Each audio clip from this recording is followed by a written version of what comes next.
ಎಲ್ಲ ಮುಗ್ದೋಯ್ತು ಡ್ಯಾಡ್. ಈಗ ಮಾಮ್ಗೆ ನನಗೆ ಜೈಲೂಟನೇ ಫಿಕ್ಸು ಅನ್ನಿಸ್ತಿದೆ. ಆದರೂ ಮಾಮ್ ಹೀಗೆ ಮಾಡ್ತಾರೆ ಅನ್ಕೊಂಡಿರ್ಲಿಲ್ಲ. ಅವ್ರ ಪ್ರೀತಿಗೆ ವಾವ್ ಅನ್ಬೇಕೋ ಅವ್ರು ಮಾಡಿರೋ ಅವಾಂತರಕ್ಕೆ ತಲೆ ಚಚ್ಕೋಬೇಕೋ ಗೊತ್ತಾಗ್ತಿಲ್ಲ ಡ್ಯಾಡ್.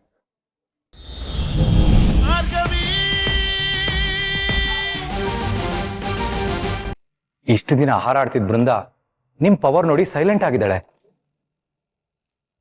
ಅವಳ ಸ್ಥಾನ ಯಾವುದು ಅಂತ ಅವಳಿಗೆ ತೋರಿಸ್ಕೊಟ್ಟಿದ್ದಕ್ಕೆ ತುಂಬಾ ಥ್ಯಾಂಕ್ಸ್ ಭಾರ್ಗವಿ. ಇಲ್ಲಿ ಯಾರನ್ನ ಕುಗ್ಸೋ ಉದ್ದೇಶ ಇಲ್ಲ ಭಾವ. ನನ್ಗೆ ನನ್ನ ಕರ್ತವ್ಯನ ನಾನು ಮಾಡ್ತಿದ್ದೀನಿ. ಹಾಗೆ ಬೃಂದಕ್ಕಂಗೆ ಒಳ್ಳೆ ಗಂಡನಾಗಿದ್ದು ನೀವು ನಿಮ್ಮ ಕರ್ತವ್ಯನ ನಿಭಾಯಿಸಿ. ಅವಳು ಮಾಡಿರೋ ತಪ್ಪು ಒಂದ ಎರಡ, ಅವಳನ್ನ ಯಾವತ್ತೂ ಕ್ಷಮಿಸಕ್ ಸಾಧ್ಯನೇ ಇಲ್ಲ. ನಿಜ, ತಪ್ಪು ಮಾಡಿದ್ದಾರೆ. ಆದ್ರೆ ಆ ತಪ್ಪನ ಮಾಡಿದ್ದು ನಿಮ್ ಪ್ರೀತಿ ಪಡೆಯಕ್ಕೆ. ಯಾರಿಗೊತ್ತು, ನೀವ್ ಬದ್ಲಾದ್ರೆ ಅವರು ಬದ್ಲಾಗ್ಬೋದಲ್ವಾ? ನೀವಂದ್ರೆ ಅವಳಿಗೆ ಪ್ರಾಣ ಭಾವ. ಅಟ್ಲೀಸ್ಟ್ ಅವಳ ಪ್ರೀತಿನ ಗೌರವಿಸಿ, ಅವಳನ್ನ ಚೆನ್ನಾಗಿ ನೋಡ್ಕೊಳ್ಳಿ, ಎಲ್ಲ ಸರಿ ಹೋಗುತ್ತೆ. ಪ್ರೀತಿ ಅನ್ನೋದು ಬಲವಂತವಾಗಿ ಹುಟ್ಟೋದಿಲ್ಲ ಅಂತ ನೀವೇ ಹೇಳ್ತಿದ್ರಲ್ಲ ಭಾರ್ಗವಿ.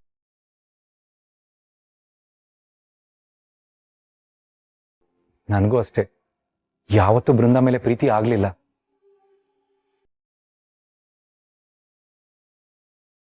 ನನ್ನ ಜೀವನನ ಈ ಪರಿಸ್ಥಿತಿಗೆ ತಂದೋಳೆ ಅವಳು. ಬಿಸಿ ತುಪ್ಪನ ಬಾಯಲ್ಲಿ ಇಟ್ಕೊಂಡು ನುಂಗೋಕೋ ಆಗದೆ ಉಳೋಕೋ ಆಗದೆ ಒದ್ದಾಡ್ತಾ ಇದ್ದೀನಿ.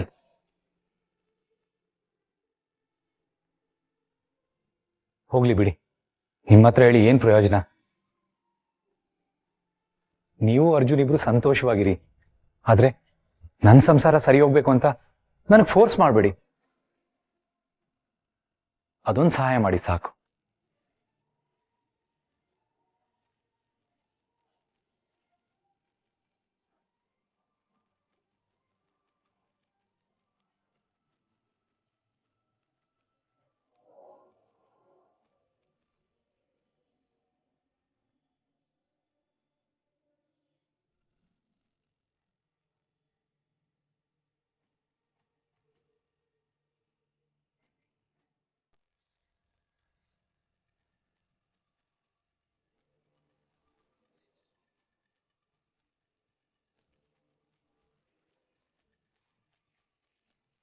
ನೀನು ಕಳಿಸಿದ ಫೋಟೋ ನಿಜಾನ ಬೃಂದ? ಅಯ್ಯೋ ಮಾವ, ನಿಜ ಅಲ್ದಿದ್ರೆ ನಾನು ಸುಮ್ಮನೆ ಕಳಿಸ್ತಾ ಇದ್ನಾ? ನೀವ್ ನೋಡಿದ್ದು 100% ಸತ್ಯ.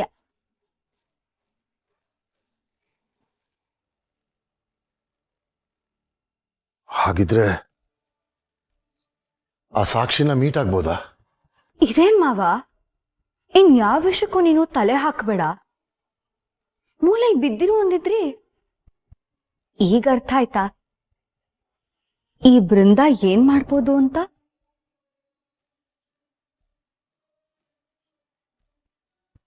ಆ ಸಾಕ್ಷಿನ ಮೀಟ್ ಮಾಡ್ಬೋದಾ ಬೃಂದ?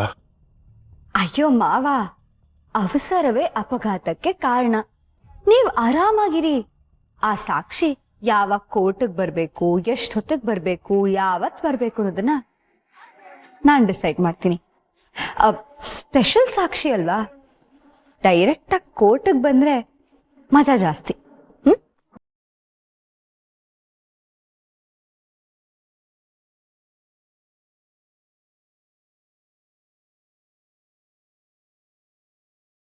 ಇದುವರೆಗೂ ನಾನು ಯಾರ ಮುಂದೆನೂ ಹೀಗೆ ಕೈ ಮುಗಿದು ನಿಂತಿಲ್ಲ. ನಿನ್ನ ಮುಂದೆ ಕೈ ಮುಗಿದಿದ್ದೀನಿ. ನಿನ್ನ ವಯಸ್ಸನ್ನು ಮರೆತು ನಿನ್ನನ್ನು ಕೇಳ್ಕೊತಾ ಇದ್ದೀನಿ. ದಯವಿಟ್ಟು do something, do anything, but ನಾನು ಈ ಕೇಸ್ ಗೆಲ್ಲೋ ಥರ ಮಾಡು. ನನ್ನ ಶಕ್ತಿನ ಎಷ್ಟು ನಂಬ್ತೀನೋ ನಿನ್ನನ್ನು ಅಷ್ಟೇ ನಂಬ್ತಾ ಇದ್ದೀನಿ. ನನ್ನ ಶಕ್ತಿ ಗೆಳೆತನ ಉಳ್ಕೊಳ್ಳೋದಕ್ಕೆ, ಅದು ಮೊದಲಿನ ಥರ ಗಟ್ಟಿ ಆಗೋದಕ್ಕೆ ಇದೊಂದು ಕಡೆ ಅವಕಾಶ. Please help me out. ಇದ್ಯಾಕ್ ಮಾವ, ಶಕ್ತಿ ಅಂಕಲ್ಗೆ ನೀವು ಇಷ್ಟೊಂದು ಹೆದರ್ಕೋತೀರಾ? ಶಕ್ತಿ ಬಗ್ಗೆ ನಿನಗೆ ಗೊತ್ತಿಲ್ಲ. ಅವನಿಗೇನಾದ್ರೂ ತೊಂದರೆ ಆದ್ರೆ ಯಾರನ್ನು ಬೇಕಾದ್ರೂ ತುಳಿದು ಅವನು ಪಾರಾಗ್ತಾನೆ. ಅದು ನಾನೇ ಆಗಿರ್ಬೋದು, ಇಲ್ಲ ನೀನೇ ಆಗಿರ್ಬೋದು. ನೋಡು, ಅದರಲ್ಲಿ ನಾನೀಗ ಸಿಕ್ಕಾಕೊಂಡಿದ್ದೀನಿ. ಅದರಿಂದ ಆಚೆ ಬರೋದಕ್ಕೆ ಈಗ ನಿನ್ನ ಕೈಯಲ್ಲಿರೋ ಸಾಕ್ಷಿ ಒಂದೇ. So please don't let me down. ನಿಮ್ಮ ನಂಬಿಕೆ, ಸ್ನೇಹ, ಈ ಕೇಸು ಎಲ್ಲಾನು ನಾನು ಉಳಿಸ್ತೀನಿ ಮಾವ.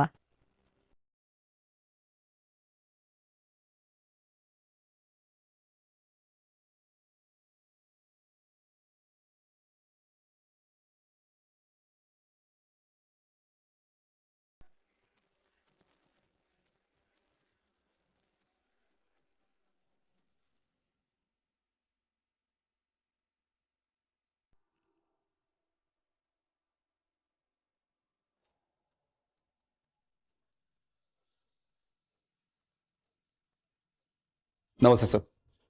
ಪ್ರತಾಪ್ ಅವರು ರೌಂಡ್ಸಿಗೆ ಹೋಗಿದ್ದಾರೆ. ಇದೇ ಸರಿಯಾದ ಟೈಮು, ಬೇಗ ಮಾತಾಡ್ಕೊಳ್ಳಿ.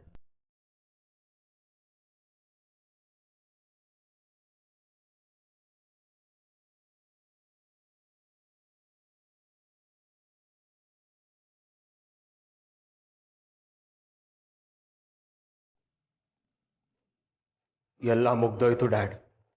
ಈಗ ಮಾಮ್ಗೆ ನನಗೆ ಜೈಲೂಟನೇ ಫಿಕ್ಸು ಅನಿಸ್ತಿದೆ. ಆದರೂ ಮಾಮ್ ಹೀಗೆ ಮಾಡ್ತಾರೆ ಅನ್ಕೊಂಡಿರ್ಲಿಲ್ಲ. ಅವ್ರ ಪ್ರೀತಿಗೆ ವಾವ್ ಅನ್ಬೇಕೋ, ಅವ್ರು ಮಾಡಿರೋ ಅವಾಂತರಕ್ಕೆ ತಲೆ ಚಚ್ಕೋಬೇಕೋ ಗೊತ್ತಾಗ್ತಿಲ್ಲ ಡ್ಯಾಡ್. ಡ್ಯಾಡ್, ನಿಮ್ ಪಾರ್ಟಿ ಪ್ರೆಷರ್ ಹೇಗಿದೆ? ಕಾಲ್ ಮೇಲ್ ಕಾಲ್ ಬರ್ತಾನೆ ಇದೆ ಮಗನೇ. ನನ್ನ ಕುರ್ಚಿನೂ ಅಲ್ಲಾಡ್ತಾ ಇದೆ. ಅದನ್ನ ಉಳಿಸ್ಕೊಳ್ಳೋದಕ್ಕೆ ಆದಷ್ಟು ಪ್ರಯತ್ನ ಪಡ್ತಾ ಇದ್ದೀನಿ. ಅಲ್ಲ ಡ್ಯಾಡ್, ಹೇಗೆ ಉಳಿಸೋದು? ಮಾಮ್ ನೋಡಿದ್ರೆ ಏನೋ ನನ್ನ ಜೀವನಕ್ಕೆ ದೊಡ್ಡ ತ್ಯಾಗ ಮಾಡ್ಬಿಟ್ಟಿದ್ದೀನಿ ಅನ್ನೋ ಬಿಲ್ಡಪ್ ಕೊಡ್ತಾ ಇದ್ದಾರೆ. ಲೆಕ್ಕ ನೋಡಿದ್ರೆ ನನ್ನ ಜೀವನಕ್ಕೆ ಕೊಳ್ಳಿನ ಇಟ್ಬಿಟ್ರು. JP ಅಂಕಲ್ ಕೈಯಲ್ಲೇ ಏನೂ ಆಗ್ಲಿಲ್ಲ. ನಿಜ ಹೇಳ್ಬೇಕು ಅಂದ್ರೆ ನಾವು ಉಳಿದಿರೋದೇ ನಿಮ್ MLA ಪದವಿಯಿಂದ. ಅದು ಇಲ್ಲ ಅಂದ್ರೆ ನಮ್ ಗತಿ ಏನ್ ಡ್ಯಾಡ್? ಅದೇ ನನಗೂ ಚಿಂತೆ ಆಗಿದೆ ಮಗನೇ. ಯಾವುದೇ ಕಾರಣಕ್ಕೂ ಈ ಪದವಿ ಕೈ ತಪ್ಪೋಗ್ಬಾರ್ದು. ಏನ್ರಿ ನೀವು, ಹೆಂಡತಿ ಮಗ ಜೈಲಲ್ಲಿದ್ದೀವಿ, ಯೋಗಕ್ಷೇಮ ವಿಚಾರಿಸೋದ್ ಬಿಟ್ಟು ಈಗ್ಲೂ ನಿಮ್ ಪದವಿದೇ ಚಿಂತೆನಾ ನಿಮ್ಗೆ? ಅಯ್ಯೋ, ನಿನ್ನ ಯೋಗಕ್ಷೇಮಕ್ಕೆ ಮಣ್ಣು ಹಾಕ. ಯೋಗಕ್ಷೇಮ ವಿಚಾರಿಸ್ಕೋಬೇಕಂತೆ, ಯೋಗಕ್ಷೇಮ. ಈಗೇನು, ನಾನ್ ಕೊಲೆ ಮಾಡ್ಸಿರ್ಲಿಲ್ಲ ಅಂದ್ರೆ ಕೋಪದಲ್ಲಿ ಅವನೇ ಕೊಲೆ ಮಾಡಿರೋನು. ಹಾಗಾಗ್ಬಾರ್ದು ಅಂತಾನೆ ನಾನು ಶಂಕರನ ಹತ್ರ ಹೇಳಿದ್ದು. ಈಗ ವಿಕ್ಕಿ ಆದ್ರೂ ಬಿಡುಗಡೆ ಆಗಿ ಬರ್ತಾನಲ್ವಾ, ಖುಷಿ ಪಡಿ. ಬಾಯ್ ಮುಚ್ಚೆ. ನೀನ್ ಹೇಳೋದನ್ನ ಯಾರಾದ್ರೂ ರೆಕಾರ್ಡ್ ಮಾಡ್ಕೊಂಡ್ರೆ ಅದು ಕಷ್ಟ. ನೀವು ಯಾರೇ ಸಿಕ್ಕಾಕೊಂಡ್ರು ಎಲ್ಲ ನನ್ನ ತಲೆಗೆ ಬರೋದು. ನೋಡುವಿಕೆ, ನಾಳೆ ಕೋರ್ಟ್ ಹಿಯರಿಂಗ್ ಇದೆ. ಹೇಗಾದ್ರೂ ಮಾಡಿ ನಿಮ್ಮಿಬ್ಬರನ್ನ ನಾವು ಬಿಡಿಸ್ತೀವಿ. ಅಲ್ಲಿವರೆಗೂ ನೀನು ಸ್ವಲ್ಪ ಬಾಯಿ ಮುಚ್ಕೊಂಡಿರೋ. ಆ JP ಅಂಕಲ್ ನಮ್ಮನ್ನು ಬಿಡಿಸ್ತಾರ? ಆ ಅಪ್ಪನ ಮೇಲೆ ನಂಗೆ ನಂಬಿಕೆ ಇಲ್ಲ ಡ್ಯಾಡ್. ವಿಕಿ, JP ಅಂಕಲ್ ಅಲ್ಲ, ಬೃಂದ ಬಿಡಿಸ್ತಾಳೆ.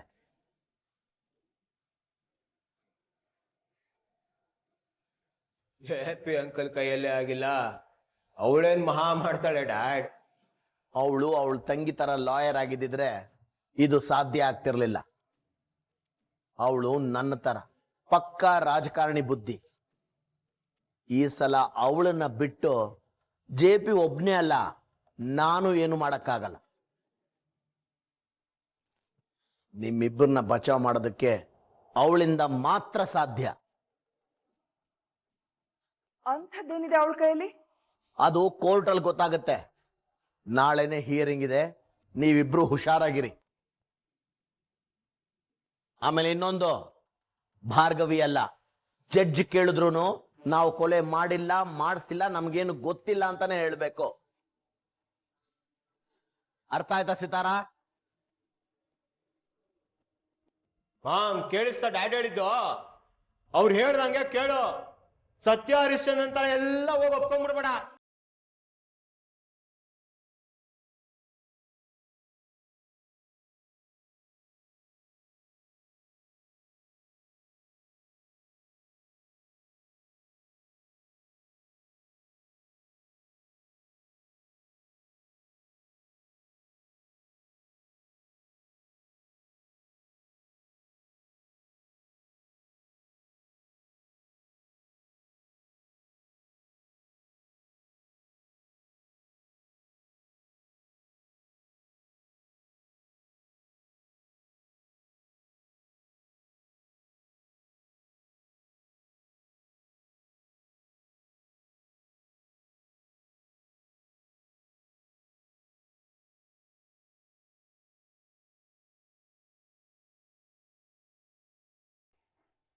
ಅಯ್ಯೋ ಅರ್ಜುನ್, ಓಪನ್ ಮಾಡ್ಬೇಡ ಅದನ್ನ, ಕೊಡಿಲಿ.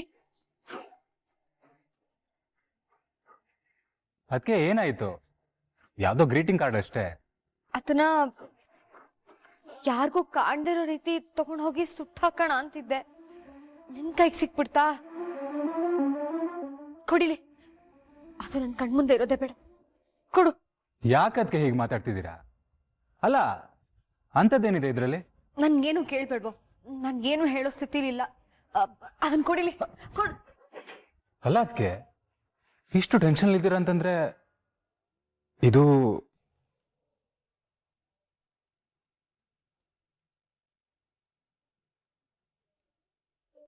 ನಿಮ್ಮಣ್ಣ ಅವ್ನ್ ಪ್ರೀತಿಸಿರೋ ಹುಡುಗಿಗೆ ಬರ್ದಿರೋ ಗ್ರೀಟಿಂಗ್ ಕಾರ್ಡ್ ಇದು. ಬೆಳಗ್ಗೆ ಕಬೋರ್ಡ್ ಕ್ಲೀನ್ ಮಾಡ್ತಿದ್ದೆ, ಆಗ ಸಿಕ್ತು. ನಾನೇನೋ ಅವ್ರನ್ನ ಮೋಸದಿಂದ ಮದ್ವೆ ಆಗಿದ್ದೀನಂತೆ. ಇಲ್ದಿದ್ರೆ ಚರಣ್ಣು ಅವಳನ್ನೇ ಮದ್ವೆ ಆಗ್ತಿದ್ರಂತೆ. ಈ ವಿಷಯಕ್ಕೆ ಪ್ರತಿದಿನ ನಮ್ಮ ಮಧ್ಯೆ ಜಗಳ ನಡೀತಾನೆ ಇರುತ್ತೆ. ಆ ಹುಡುಗಿ, ಈ ಗ್ರೀಟಿಂಗ್ ಕಾರ್ಡು, ಇದು ಎಲ್ಲದ್ರಿಂದನೇ ಶುರುವಾಗಿತ್ತು. ಕೊಡೋದನ್ನ ಸುಟ್ಟಾಕ್ತೀನಿ. ಅದೆಷ್ಟು ಧೈರ್ಯ ಇದ್ರೆ ನಿಮ್ ಜೊತೆನೆ ಜಗಳ ಆಡ್ತಾನೆ ಅದಕ್ಕೆ. ಅಂದ್ಹಾಗೆ ಆ ಹುಡುಗಿ ಯಾರನ್ರಿ? ಇಲ್ಲ ಅರ್ಜುನ್, ಅದು ನನ್ ಕೈಲಿ ಹೇಳಕ್ ಆಗೋದಿಲ್ಲ. ನಿಮ್ಮನ್ನೇನ್ ಕೇಳೋದು, ಇದ್ರಲ್ಲೇ ಇರುತ್ತಲ್ವಾ. ಅರ್ಜುನ್ ಬೇಡ ಅರ್ಜುನ್. ಅದಕ್ಕೆ ಸುಮ್ನಿರಿ.